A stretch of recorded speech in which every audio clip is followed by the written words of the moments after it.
Center of the Eastern European Studies for the Swedish Institute for the International Affairs. Welcome. I'm really happy to have you tonight and discuss the European affairs. It's hardly anyone can get better experts to evaluate the recent summits in Yerevan and all recent visits in the region. Unfortunately, not in Georgia, unfortunately, but in Baku, in Yerevan, it was the historic summit without exaggeration.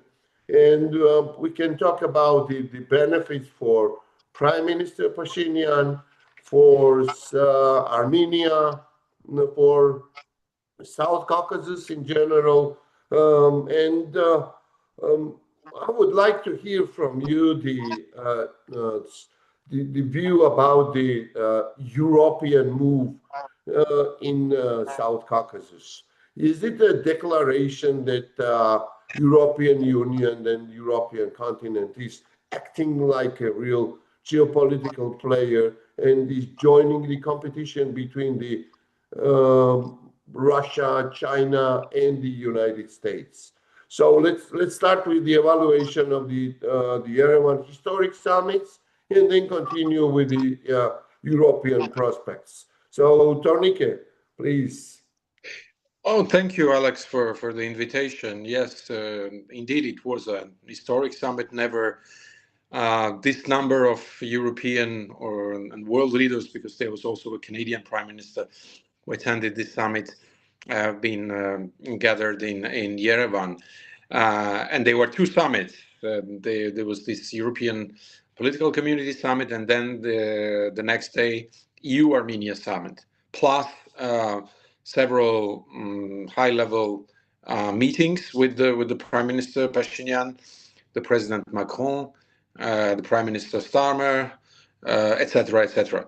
So you asked a question about Europe's role in South Caucasus and about the competition. I would add one more important player in the region, which is a double player, regional heavyweight, Turkey, and Turkey's or Turkey's South Caucasus partner, Azerbaijan. They both represent an important force also in the region, and not always their interests match with the other players you have mentioned. But it is so far quite clear that there is a competition between Turkey, Azerbaijan, and Russia. This is a fierce competition in the region, in South Caucasus. The United States, they see this Azerbaijan-Turkey connection as something very interesting geoeconomically. First of all, they see this connection between Ankara and Baku in this arch going to Central Asia and then to China. And for the Europeans, of course, they are quite aware that now, with all these changes in the region and in Europe in general, they have to play to be geopolitical. They have announced geopolitical ambitions several years ago, but even I remember that it was Joseph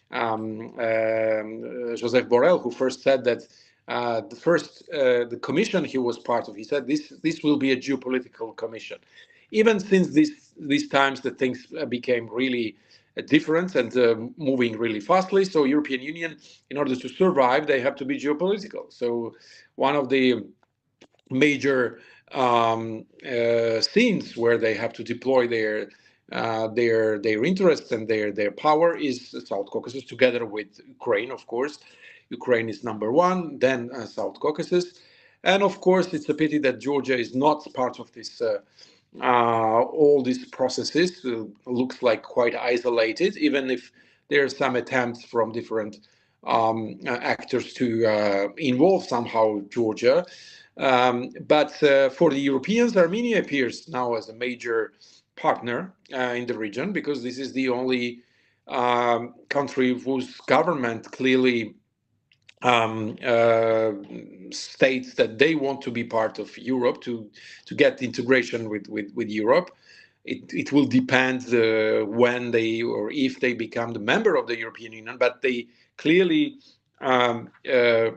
present themselves as the major partner of the European Union in South Caucasus, whereas Azerbaijan is EU's partner more economically and energetically speaking, and Georgia, who was pretty much ahead of all these countries even several years ago, now really appears as I said, its behavior quite ambiguous, and as no one really knows where Georgia's current authorities will go. So far, Russia's influence is quite pretty evident. There, as I said, attempts from Azerbaijan and Turkey also to be influenced in Georgia, US, but with the EU, as we know, that everything is frozen, and Georgia wants. We will discuss later what is Georgia's interest with the European Union, but Georgia tries somehow to imitate Azerbaijan and to pose the conditions to the European Union, conditions linked to the connectivity, to Georgia's geographical position, and of course, this is not the Georgian government cannot discuss integration, because nothing is done in this direction. On the contrary, the last few years we saw a clear backsliding of all this process. Thank you, Tornike. Prime Minister Pashinyan has stated that it will be good if they join the European Union, will be accepted in the European Union. If not, it is still okay that they will have the European standards. Andreas, is this a clear message for you, for Brussels, for the European capitals, that Armenia is doing a real shift, a pivot towards the European Union? I certainly hope so. And the paradox, of course, also of the summit was that Armenia is still formally, as far as I understand, a member of the CSTO and also of the Eurasian Economic Union, if I'm not mistaken. And this all reminds me of 2013, when Armenia was preparing its association with the European Union.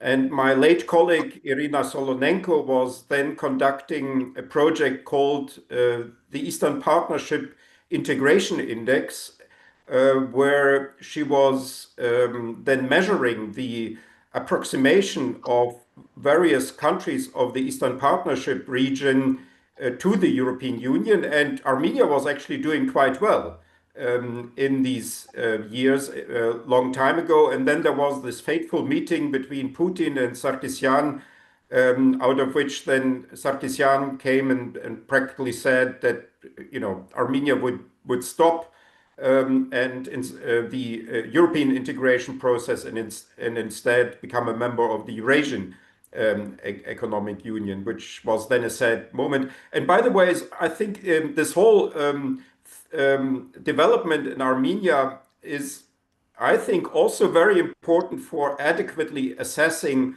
what was happening at the same time in Ukraine, because there was a parallel attempt by the Kremlin to get various countries, Moldova, Ukraine, Georgia, Armenia, out of this European integration track. And in Armenia, it was successful.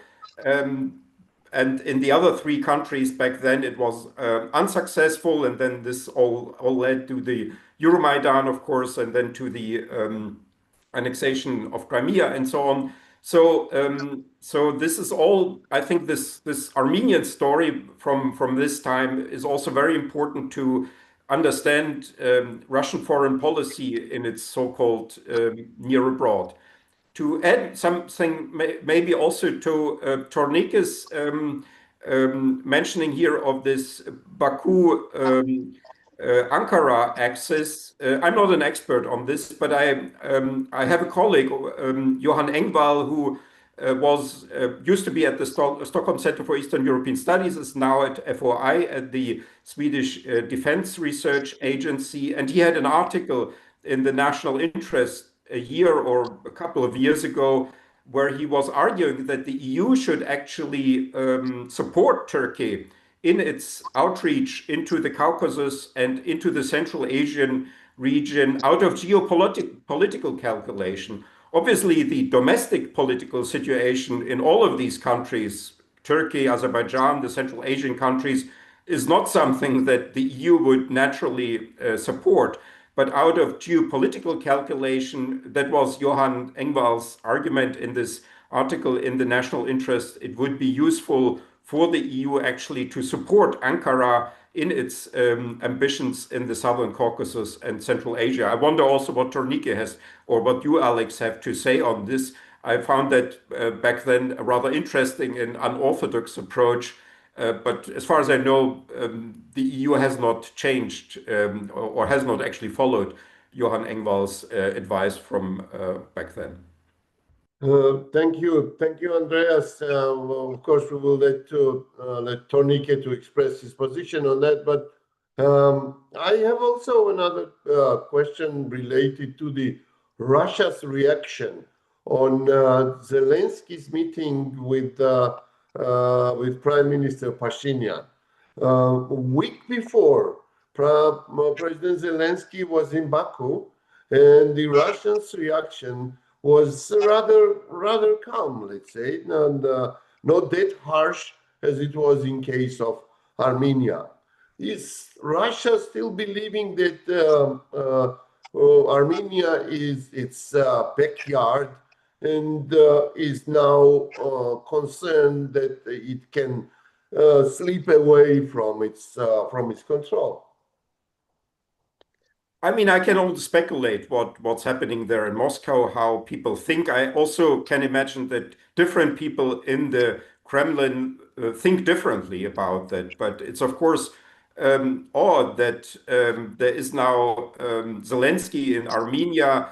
Less odd than in Baku, because Baku maybe is already in the minds of some of the people in the Kremlin sort of part of the larger sort of Turkic sphere of influence, and therefore that wasn't perhaps that much of a problem.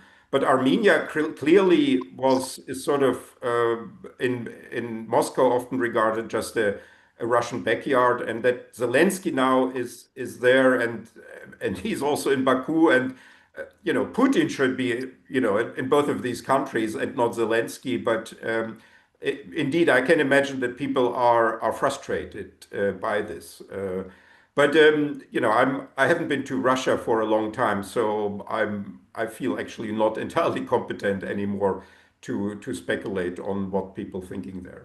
What we see is on the anti-drone nets and the Red Square, and they are preparing for the very, very short and modest parade on 9th of May. But Tornike, would you reflect on the Russia's position on Zelensky? Yeah, on the Russia's position, and also there were two other points that I will jump in. Andreas was mentioning. So maybe I'll start with your question about Russia and why they reacted so badly. Because first of all, Russia has almost no influence at all on Azerbaijan. Russia lost all the leverages Russia had on Azerbaijan. There are no Russian military bases in Azerbaijan. Energy-wise, Azerbaijan is exporting energy, doesn't need Russian energy. And there is no, the last Russian military presence was in Karabakh, the so-called peacekeepers, and they left. Azerbaijan has a strategic and defense alliance with Turkey, has developed extremely powerful security relations with Israel, with Pakistan, and is not even buying Russian weapons anymore. The only small leverage that Russia has on Azerbaijan is the Azerbaijani diaspora in Russia, and we saw last year when these attacks on Azerbaijani diaspora in Russia, but it didn't end well for Russia. I mean, Azerbaijan retaliated in, arresting and deporting Russian intelligence people or media people who were present in Azerbaijan and were doing, were meddling in Azerbaijan's internal politics. And also Azerbaijan doesn't have a pro-Russian political the parties or opposition. So Russia can't do anything about Azerbaijan, and Moscow still considers, on the contrary, that they have leverages on Armenia. There is a military base, even if their strength has been really reduced since the invasion of Ukraine, because half of this the servicemen were deployed in Ukraine. There are still Russian border guards on the border with Turkey, and also a little bit on the border with Iran. And Russia still has lots of economic leverages on Armenia. Russia controls the Armenian railway system. They have a concession, and they can influence all these, the projects which are now very important, including the TRIP project, Russia delivering energy to Armenia, gas, also electricity. They have a concession on our Armenian nuclear power plant, and they think that they have lots of cards, and of course, Armenian diaspora in Moscow. So that's why Russia is reacting so harshly, and they believe that they still can influence politically Armenia. And don't forget that we have elections in Armenia in a month, and it's very important for Russia to act now, because after elections, and if Pashinyan is re-elected, this movement for emancipation vis-a-vis Russia will continue and will even gain momentum. So they are playing, the future on Armenia. In 2018, when Armenia had its Velvet Revolution, the Russians were extremely angry. We thought that there would be some kind of intervention from the Russian side, but at the end, they said, Kuda ani denutся? Because geopolitically they believed that Armenia had no choice. But now I go to the question that of 2012 and 2013, when Armenia's attempt to sign association agreement with Russia was stopped by Russia. Situation is very different now, because even in 2018 Russia was pretty confident, because there was Karabakh conflict still there, and Karabakh conflict and the war was Russia's biggest leverage on both countries. I was asking my Armenian and Azerbaijani friends quite often on whose side was Russia during the conflict, and they both would answer me, Russia is on the war side, because the war was the leverage Russia had on both countries. Now the conflict is finished, and there is no reason for Armenia to depend security-wise on Russia.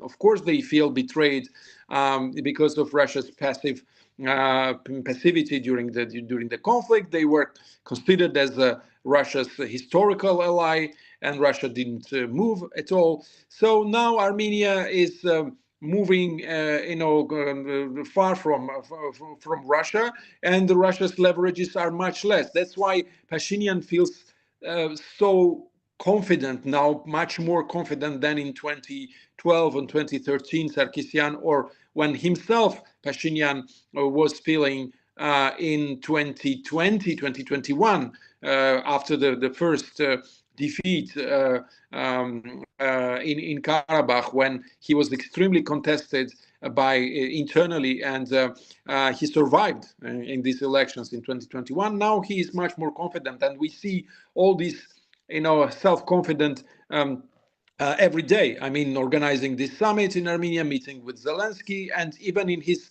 bilateral meeting with Putin, 1st of April, we saw Armenia's growing confidence, and the prime minister was quite not destabilized by Vladimir Putin's direct attacks, and even his attempts to tell him to allow some of the opposition politicians to participate in the elections, and also Putin's remarks about the gas price and about Armenia's membership in CSTO and in the Eurasian Economic Union. Prime Minister Pashinyan's responses on several issues were really historic. I would say it will be as historic lessons for the future. And in Russia, in Moscow, talking about democracy.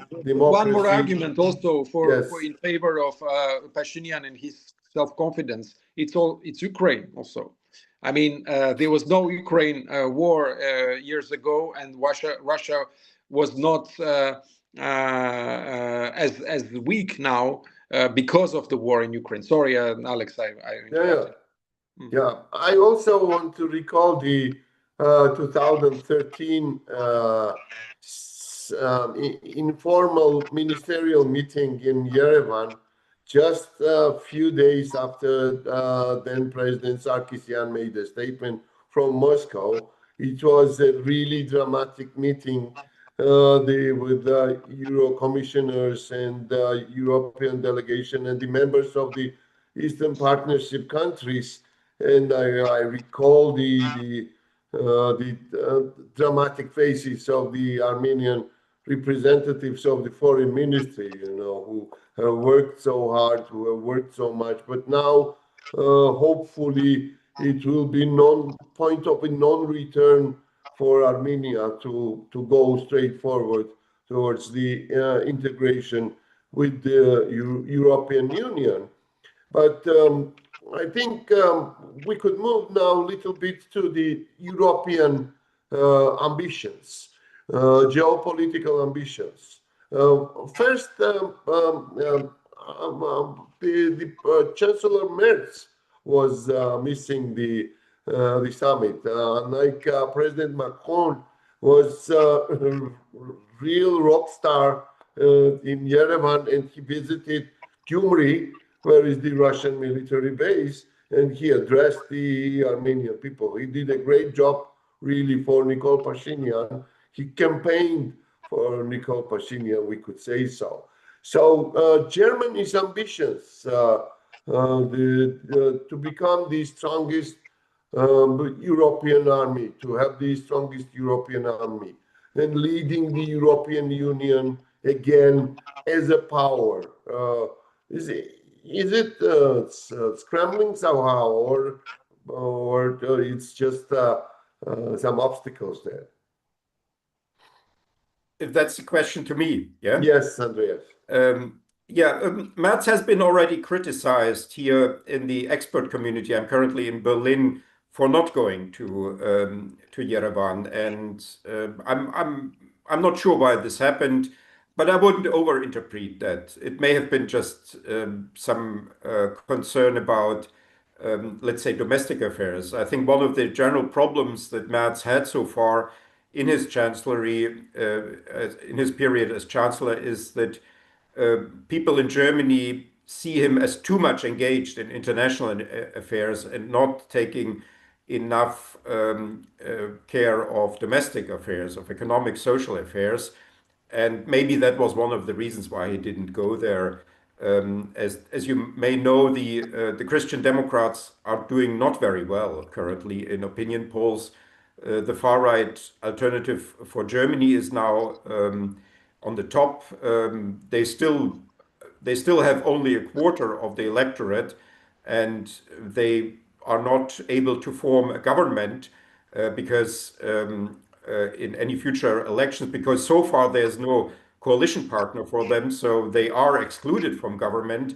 But they are now a very strong opposition, of course, with these high numbers in the opinion polls. So I guess this is now something that is also influencing German foreign policies, including such decisions as visiting summits like those of the European political community. But in general, I think that you've chosen the title of this webinar well. This old quote from George Bush Sr. About Europe free and united and also autonomous, as you added. But I think this old slogan has become, in a very worrying way, topical again. When George Bush Sr. Spoke about this, this was more like an optimistic outlook at, where Europe should go after the breakup of the Soviet bloc and the Soviet Union and the Soviet system. And that was sort of forward-looking then word.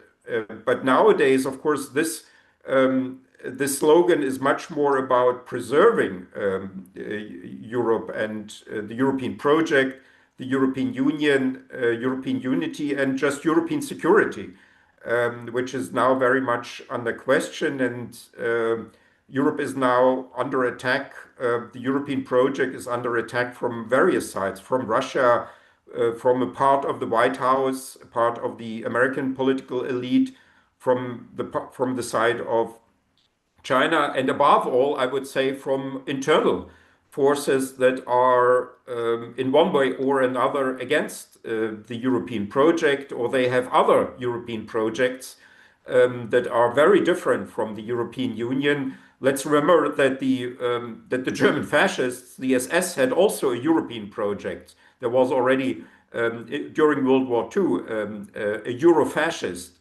project for a united Europe, of course, very, very different. And now we have also Euro-fascists, but we have above all these various European populists, far-right populists, most of whom are not fascist.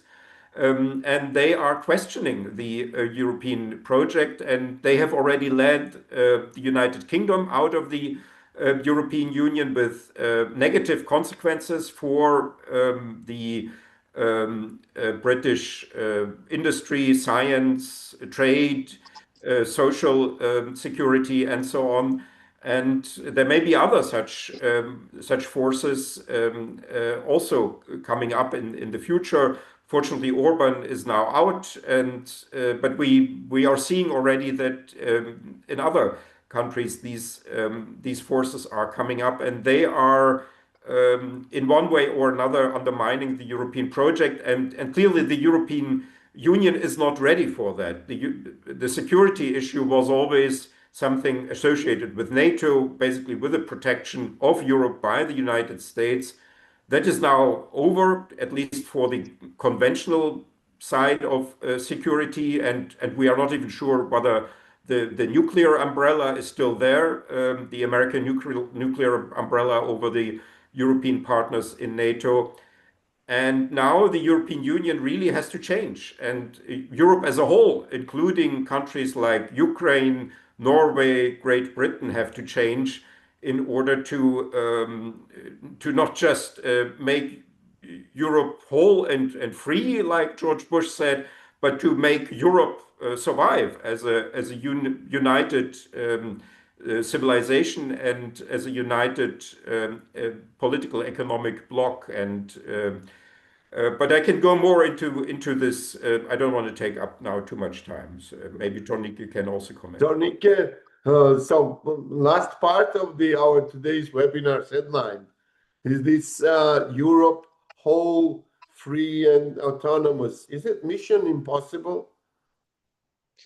Well, it's a challenge for sure, and I don't think it's a mission impossible, but European elites need to be really creative and inventive.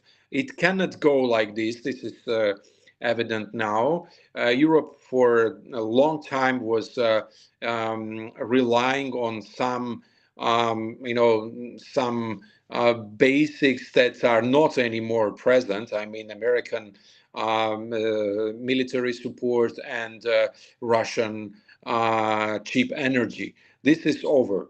And there are challenges also coming from the south. This immigration that can be a chance, but also a big challenge if it is not if it is not well controlled. I think the radical changes are needed, and there is conscience and awareness in Europe that these changes are needed. I mean, the mainstream political forces that were at the origins of constructing the European Union now understand that things have to change. We have started at the beginning with the Andreas was mentioning this colleague of his from Sweden who was advocating the alliance with Turkey, and of course this is also very important, but at the same time Turkey has many other interests that European Union is not doesn't share. So Turkey's interest in the Islamic world, Turkey's interest in the Middle East, etc. So Turkey can be a great partner for European Union when it comes Eastern Europe, when it comes Black Sea, when it comes the Balkans, Russia, Central Asia, but there's still lots of work to be done in order to make this alliance really, really strong. The European Union now, I think the fact that Europe is so much supporting Ukraine is also the awareness that came, and it took really time, and we lost very precious time before we understood how important was Ukraine. And now Ukraine is emerging also as one of the most important security provider for Europe. I mean, for 50 years, European countries were debating about European defense, how to make European defense together with NATO, without NATO, etc., and European army, united European army. What we see now in Ukrainian army is de facto a European army, and what the Ukrainian army is doing in defending Ukraine is also defending Europe, and that's what Europeans understood. Ukrainian ability to develop during this war period defense industry, to be inventive, to develop new technologies more adapted to the modern warfare, is also a big chance for Europe. So I think Europe free and united, whole, free and united is should be the objective. It is doable, and but the serious changes are really needed for that. I don't think it's impossible. It's gone. I'm not pessimist, but I'm really waiting for serious changes. We saw, the populists. Andres was mentioning. They came. We saw them having power in Hungary, and it was a disaster. When it comes to other countries, in Italy, they have adapted quite well to the. They are almost a mainstream European force now, and this is maybe the scenario we should be pushing also for other the movements from far right. I think that Alternative for Deutschland is very far from this. In France, I still don't trust at all Rassemblement National, and I still bet that not now, but maybe in 10, 15 years they will become a mainstream force in political in political spectrum of France. Now I think it's too early to not to panic about them becoming more and more influential, and we will see that 2027 elections in France will be very complicated in this direction. So far, they have no other political force who want to make alliance, but this. The sacred union that existed before against far right in France is also weakening, and we see here and there some politicians from the right-wing, classical right-wing parties about possible union, etc. So yeah, there's lots of challenges. Far left is also quite. I would their foreign policy objectives and statements are quite worrisome also for me.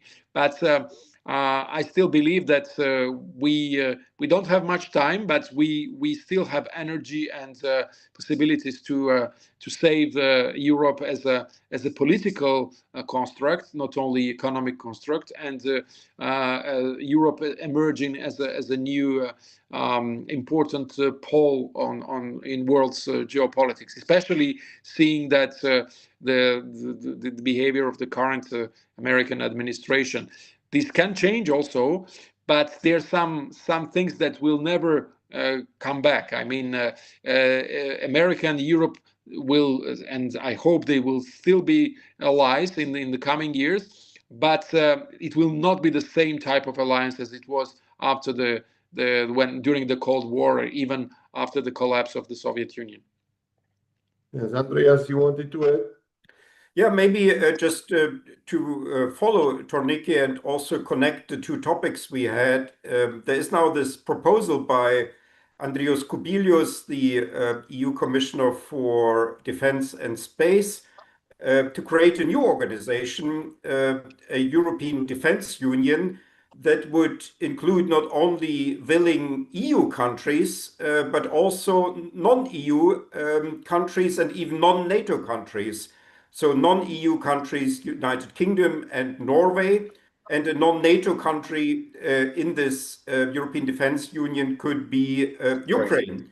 And that could be linked in order, just to come back to the Southern Caucasus, to the already existing mutual defense treaty between Turkey and Azerbaijan, where a NATO country and a non-NATO country have a military alliance, and that until I think 2010, when this treaty was signed, if I correctly remember this, that was always a privilege only of the US to have defense alliances outside NATO.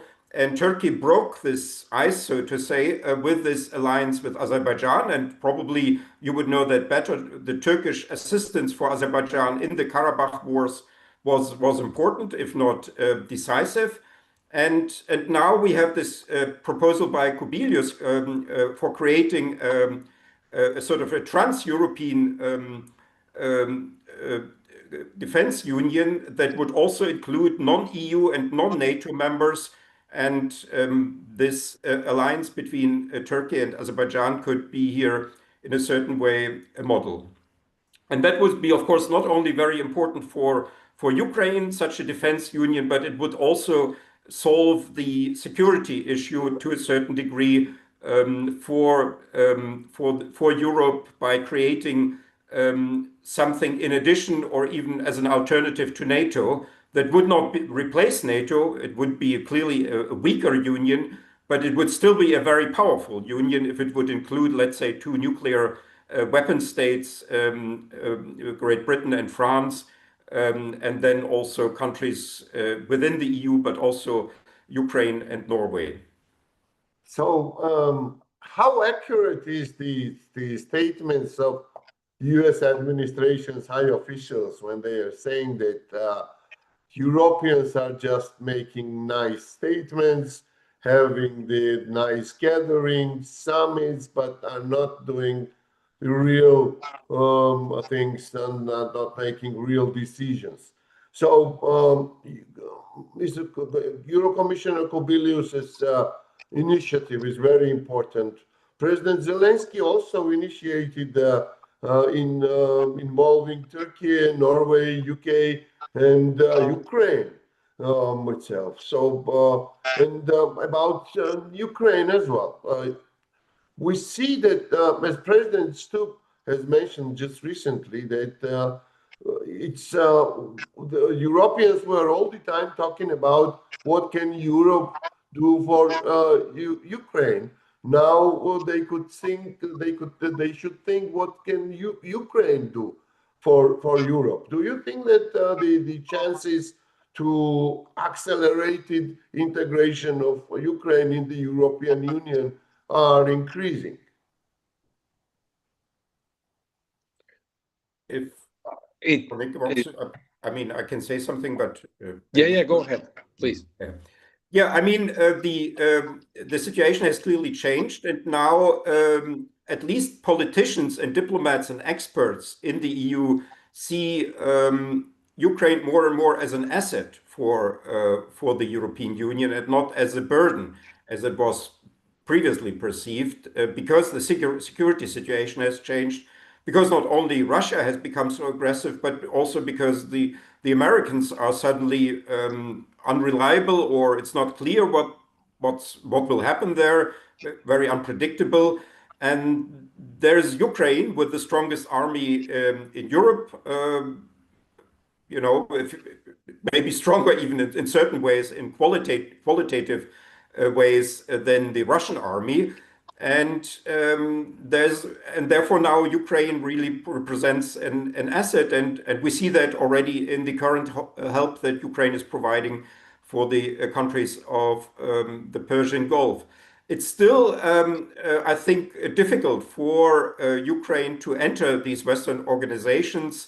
The NATO accession is, I think, for now closed.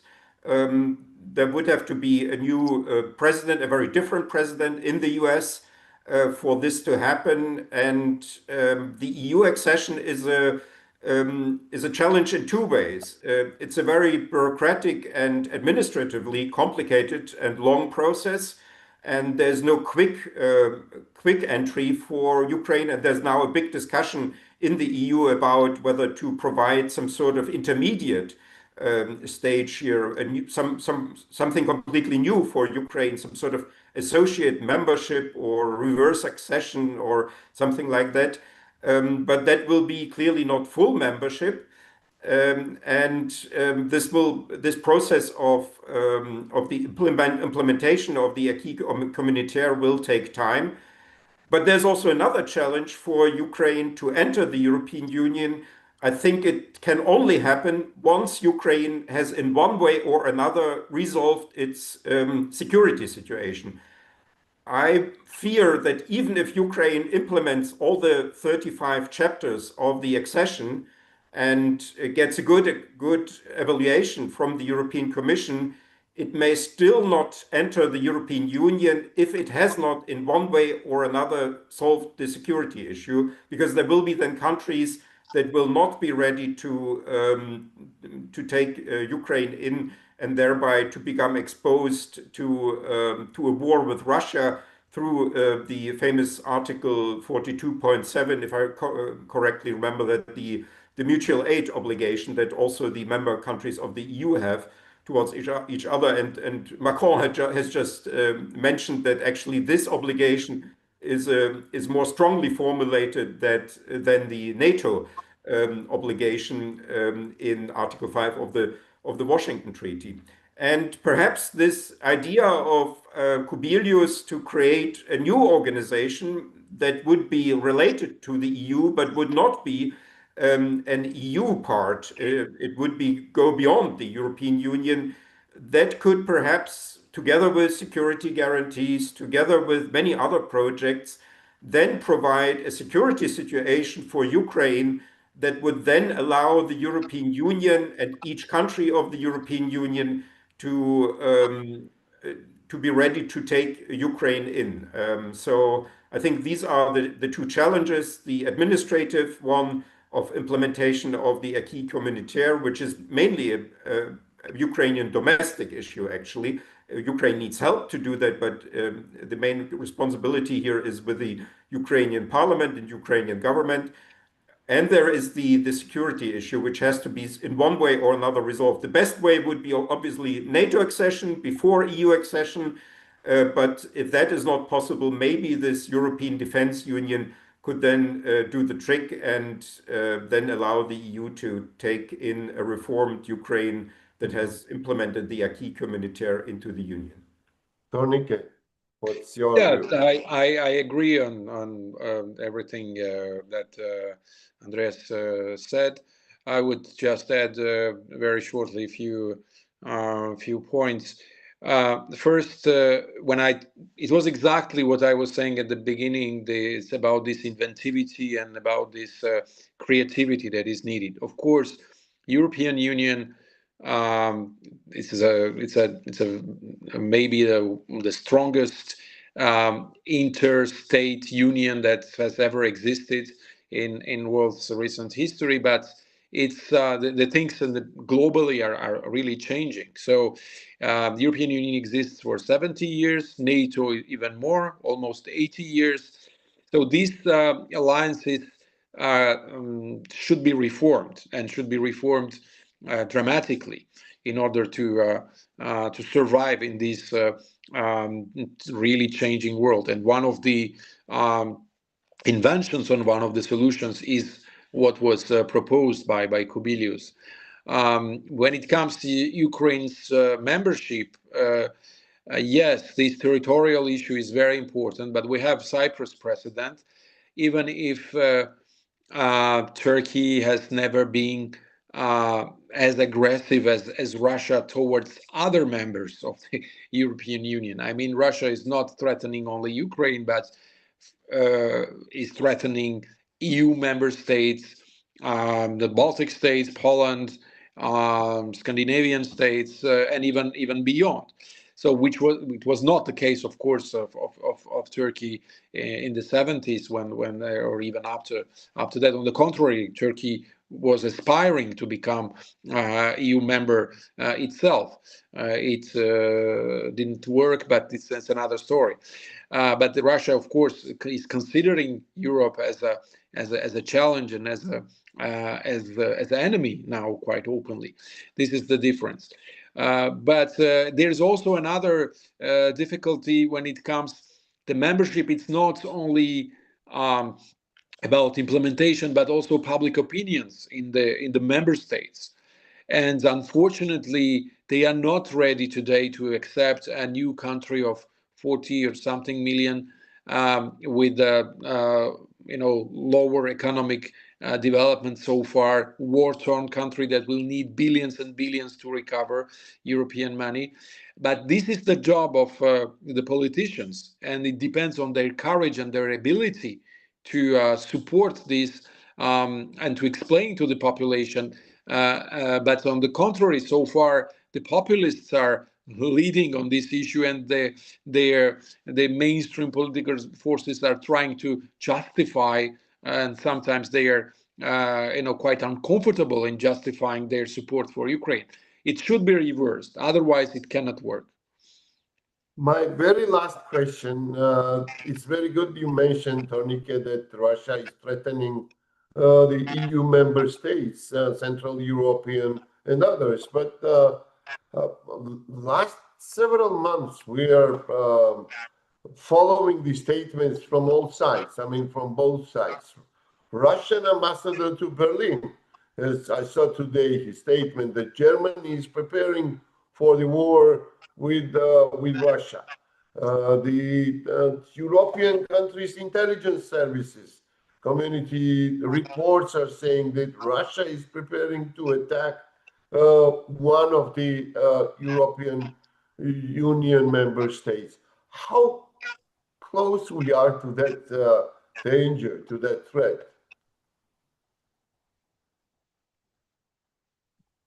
I would, if I may, I would say we are not yet close, as long as the Russian-Ukrainian war is ongoing. I would a bit provocatively even say that if Russia would start an open military conflict somewhere else, that would actually be in Ukraine's interest, because then Russia would be in a two-front war, and that would be to the advantage of Ukraine, and Russia will not do anything to the advantage of Ukraine, I think. Once there is a ceasefire, once the fighting ends, then I think matters become really dangerous. And I would even say they could become dangerous also for the Southern Caucasus, because then Russia is left with a huge army, with a highly militarized economy and society, and then there will be also a political urge to have, if Russia cannot achieve a victory in Ukraine, to achieve some other victory, some compensation, so to say, for the botched so-called special military operation in Ukraine. and then all the countries around Russia should worry.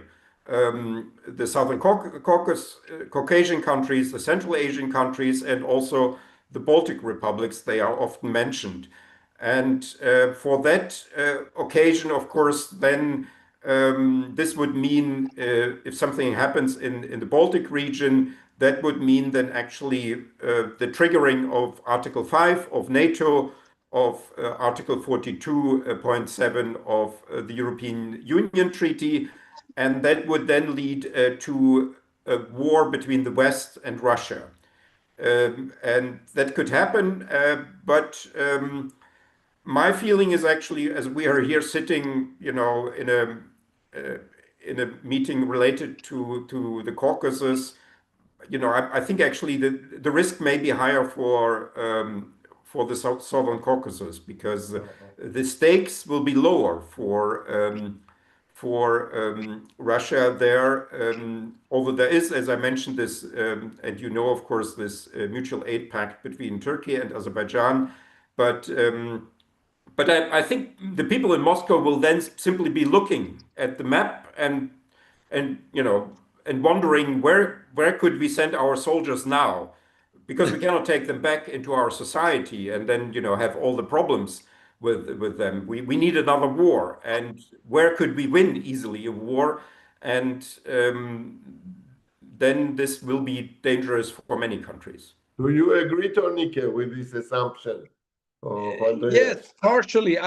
But when it comes to South Caucasus, I don't think, as it was mentioned, that Russia will attack Azerbaijan because of this alliance with Turkey, etc.